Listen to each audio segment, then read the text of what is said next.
Dear students, welcome to online teaching program. Myself is Amritpal Singh Master. आज हम 10th class की science का पहला लेसन फिजिक्स सेक्शन में से लेंगे जिसका नाम है लाइट रिफ्लेक्शन एंड रिफ्रैक्शन। आज हम तीन टॉपिक इसमें लेंगे। पहला है introduction of light, reflection of light और laws of reflection of light. सबसे पहले हम पढ़ेंगे इंट्रोडक्शन ऑफ लाइट। लाइट क्या है? Light is a form of energy which help us to see objects. Light वो फॉर्म ऑफ एनर्जी है जो हमें चीज़ों को देखने में सहायता करती है। Light always travel in a straight line. Light हमेशा स्ट्रेट लाइन में ट्रेवल करती है। It is an electromagnetic wave and does not require any medium. आप चाहे तो ये साथ साथ लिख सकते हो। It has dual nature, that is particle as well as wave.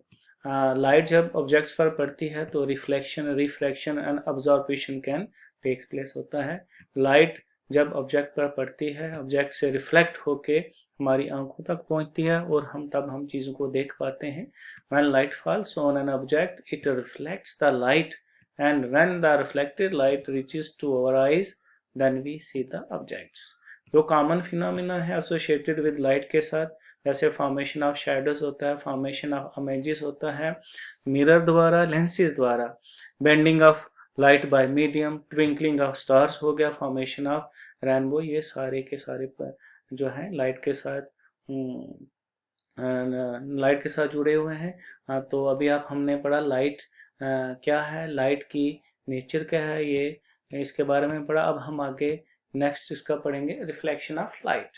बोलता है when light falls on a highly polished surface like plane mirror, most of the light bounce back into the same medium, this process is called reflection. क्या बोलता है, polish surface या plane mirror के ऊपर light पड़ती है, light पड़ने के बाद वो वापस उसी मीडियम में आ जाती है, इस क्रिया को हम रिफ्लेक्शन ऑफ लाइट कहते हैं। रिफ्लेक्शन ऑफ लाइट को हम एग्जांपल के द्वारा सॉल्व करके देखते हैं। जैसे ये लाइट बल्ब है, लाइट बल्ब की लाइट है, ये सोर्स ऑफ लाइट है। यहाँ से लाइट जो है इस ऑब्जेक्ट पर पड़ेगी, ऑब्जेक्ट के बाद पड़ने के बाद रिफ्लेक्ट होती है, फिर वो हमारी आंखों तक पहुंचती है, तब हम इस ऑब्जेक्ट को देख पाते हैं। इसको हम, ये हो गया रिफ्लेक्शन ऑफ लाइट। एक और एग्जांपल लेते हैं। जैसे ये देखिए बल्ब है, सोर्स ऑफ लाइट है, यहाँ से लाइट सेल पर पड़ रही है, सेल से लाइट रिफ्लेक्ट होके वापस आंखों तक पहुंचती है, फिर हम इस सेल को देख पाते हैं। ये भी एक रिफ्लेक्शन है। तो अब हम अब आगे पढ़ेंगे laws of reflection of light. बोलता है the angle of incidence is equal to the angle of reflection.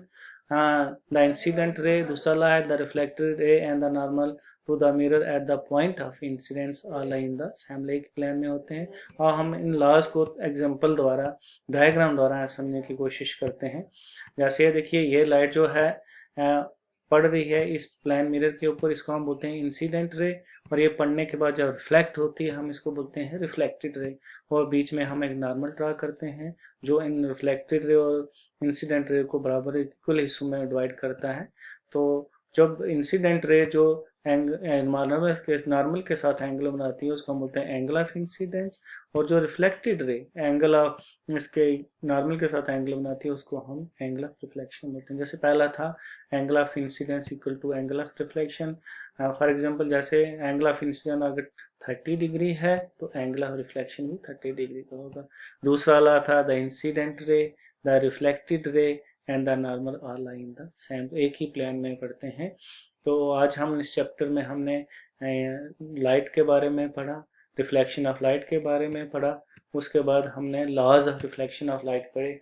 अब लास्ट में हम आपके लिए होम असाइनमेंट है, अपने घर में क्या क्या करना है। पहला क्वेश्चन आपके लिए, व्हाट इज लाइट क्या होती है, what is the reflection of light क्या होती है, define incident ray, reflected ray, angle of incidence, angle of reflection, ये आपने घर में लिखने हैं। लास्ट में लिखना है write on the laws of reflection of light. ये सारे क्वेश्चन आपने घर में लिखने हैं। आज हमने ये छोटा सा चैप्टर लिया है, तो इसी तरह हम नेक्स्ट टाइम एक और चैप्टर और टॉपिक लेंगे जिसका नाम होगा refraction, laws of reflection. Reflection का एग्जांपल के सॉल्व करेंगे। तो मैं उम्मीद करता हूँ आप लोगों ने इसको अंडरस्टैंड किया होगा। Thank you, have a nice day.